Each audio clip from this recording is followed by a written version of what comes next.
Hello. Justin Boyd, Liberty University.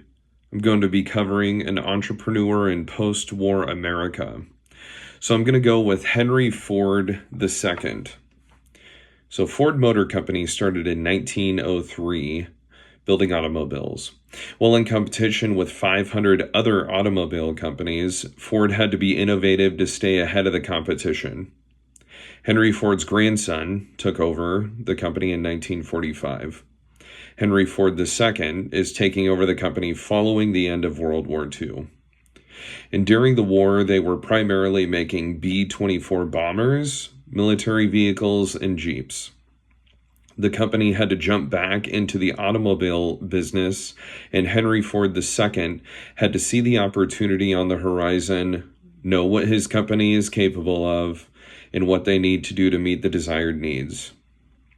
Following the war, Americans were spending more time in their automobiles and viewing them as an extension of their identity, which helped to fuel a boom in auto sales. So why were more Americans purchasing vehicles post-World War II? It's the advent of suburbs. More people moved to the suburbs, car ownership became a necessity for commuting to work and accessing the amenities. So therefore, driving a vehicle was necessary. Baby boom occurred. The large post-war boomer generation reached driving age during the late 1950s, and this enhanced the car sales. Highway system. The construction of the interstate system facilitated long-distance travel, and it made car ownership more appealing. Economic prosperity. The strong post-war economy allowed more Americans to afford cars. Car design and styles. Vehicle manufacturers focused on innovative designs and styling, allowing for individuality rather than functionality. Social status. Owning a car became a symbol of success and personal freedom, contributing to the start of the car culture. Ford promotion tactics. So, releasing the first post-war civilian Ford. So what Ford did was a beneficial marketing tactic. Henry Ford II drove the first post-war civilian Ford model off the assembly line and utilized pictures and posted it in newspapers, having him connect with the average individual that served in the military and served in the war. So that piggybacks onto using publicity. He created a publicity conglomerate in Detroit to ensure that newspapers carried stories and ads about his new products. Using a network of local dealers. Prior to this, there were not dealers in every single city, but following the war and the demand, this made vehicles more available in almost every city in North America, which enhanced sales. Encourage new drivers. Local motor clubs sprang up to help new drivers and encourage them to explore, just to explore everything, especially in congruency with the interstate system. Manufacturing. Prior to World War II, Ford invented the assembly line, which we all know. A little bit about the assembly line, known as the moving assembly line. He created the first moving automobile assembly line, which sped up the production and reduced costs.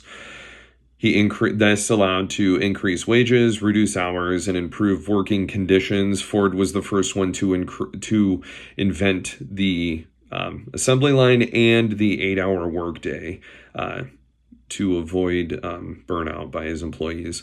Utilized a modular assembly line from the assembly line. It's a system that uses automated ancillary assembly lines to produce vehicle sub-assemblies that are then added to the main assembly line and increase productivity. In how Ford revolutionized the assembly line. So he allowed for interchangeable parts. He used interchangeable parts in it that could be used in different areas of the vehicle. The fluid movement of materials, increased productivity, lowered the price, which allowed for lowering prices, and it was a 24-hour operation. How he modernized the assembly line post-World War II. Increased automation.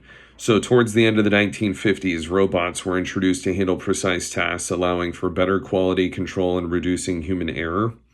Flexible manufacturing, the ability to produce different models at the same time on the assembly line, allowing for a greater variety of car options, which was imperative at that time.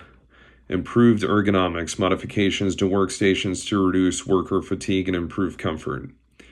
In studies were shown that automation reduced direct labor minutes by 49%. And then Ford went from producing 190,000 vehicles in 1945 to over 2.25 million in 1960. The company also went from losing 8 million in 1945 into 1946 to having a profit of over 450 million in 1960.